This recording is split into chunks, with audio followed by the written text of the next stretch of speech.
আসসালামু আলাইকুম সবাইকে। আমার চ্যানেলে আপনাদের সবাইকে স্বাগতম। আমি আজকে দেখাবো কিভাবে সেলাই মেশিনে ৯ তার সুতা লাগাতে হয়।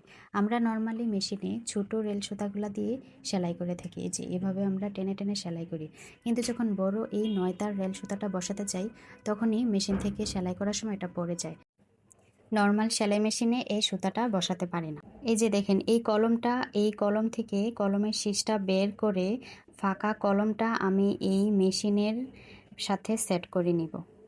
এখন ৯ তার সুতার রেলটা মেশিনের উপরে কলমের মধ্যে বসিয়ে সুন্দরভাবে আগের মতো করে সুতা সেট করে সেলাই করতে পারবো। আমার হাতে এখন যেটা দেখতে পাচ্ছেন সেটা হলো ববিন কেস। এখন আপনাদেরকে আমি দেখাবো ববিন কেসে কিভাবে সুতা ভরতে হবে।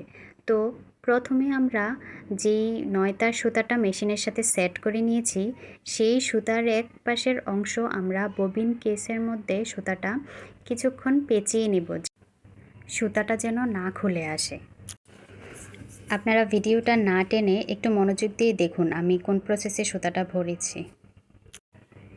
পায়ে আমি মেশিনটা চালাতে থাকবো যতক্ষণ না ববিন কেসে ফুলফিল সুতাটা ভরতেছে। এখন ববিন কেস হাতে নিয়ে ববিনের সুতা ঘড়ির কাঁটার বিপরীতে থাকবে এমনভাবে ঢোকাবো।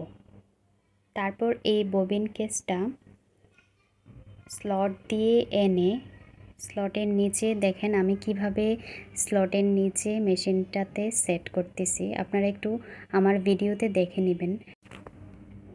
এখন আমরা উপরে যে সুতাটা ছিল সেটা আমরা নামিয়ে আনবো মেশিনের গাইড হুকের ভিতর দিয়ে। এরপর সেই সুতাটা টেনশন ডিস্কে বসিয়ে দিব যেন সুতা টাইট থাকে। তারপর সুতা নিয়ে আসবো টেক আপ লিভারের ভেতর দিয়ে। এই লিভারটা মেশিনের উপরে ওপেন বন্ধ হয়, এখানে সঠিকভাবে সুতাটা বসাতে হবে।